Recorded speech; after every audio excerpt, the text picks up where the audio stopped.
11 janar, lavdërim në errësirë. Atëherë Jobi u ngrit, grisi mantelin e tij dhe rroi kokën.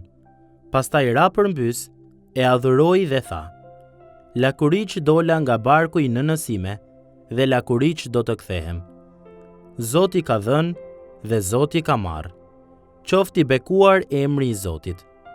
Në të gjitha këto, Jobi nuk mëkatoi dhe nuk e paditi Perëndin për ndonjë padrejtësi.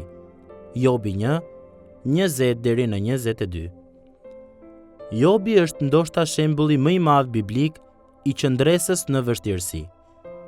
Pavarësisht se ishte një njeri i paqërtueshëm dhe i drejtë, brenda një dite, ai përjetoi vdekjen e fëmijëve të tij dhe humbjen e pothuajse të gjithë pasurisë së tij.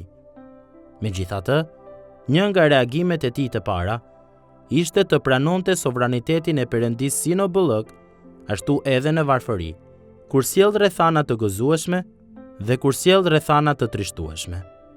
Ndërsa Jobi u mbulua nga kaosi, zhgënjimi dhe dhimbja, ai rroi kokën, veshë një mantel të grisur dhe ra përmbys, jo vetëm në vajtim, por edhe në adhurim. Çuditërisht, në errësirën e kësaj dhimbjeje, Jobi nuk mëkatoi dhe nuk e paditi Perëndin për ndonjë padrejtësi. Përkundrazi, në vajtimin e tij, ai besoi në provaninë e Perëndisë. Me fjalë të tjera, ai e kuptoi që Perëndia e di se çfarë po bën në çdo rrethan. Ai është i denjë për lavdërimin ton edhe në situatat më të vështira. Jobi e dinte se ditët e tij ishin në duart e Perëndisë. Psalmi 31:15. Shumica prej nesh kanë kaluar përmes klithmave të ankthit dhe pellgjeve të lotëve. E dim se sa e vështirë mund të jetë ta pranosh sovranitetin dhe mirësinë e Perëndisë në mes të një stuhie. Ne pyesim veten se ku është ai. Në reagimin ton njerëzor ndaj dhimbjes, kemi prirjen që deklaratat rreth provanisë së Perëndisë të na duken si klishe ose pa vend. Mirë po, ato nuk janë të tilla. Në fakt, me kalimin e kohës ose me ndryshimin e rrethanave, ne mund të kthejmë kokën pas dhe të dallojmë që nuk ka asnjë situatë tragjike të cilën Perëndia të mos e ketë lejuar në mënyrë sovrane. Ai lejon që të gjitha gjërat të kalojnë nëpër duart e tij dhe ato nuk e kapin atë në befasi.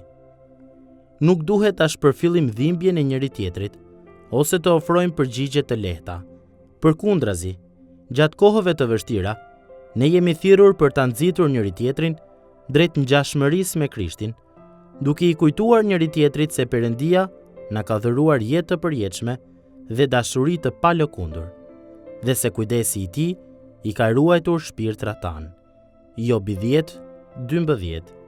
Sigurisht që mund të shohim pas në histori dhe të dallojmë që Perëndia ynë ka hyrë në errësirën e kësaj bote dhe është zhytur në thellësitë e vuajtjes. Ai është një Perëndi që e di se si është të jesh njeri. Ai është një Perëndi që ka vendosur para nesh një të ardhme, ku nuk ka as dhimbje dhe as të qara. Edhe në vështirësitë e jetës dhe në thellësitë e dhimbjes, provania atërore e Perëndisë i lejon të gjitha gjërat për të mirën tonë dhe lavdinë e tij. Ai e ka vërtetuar që e di se çfarë po bën. Prandaj, ne ende mund ta lavdërojmë atë edhe në errësirë.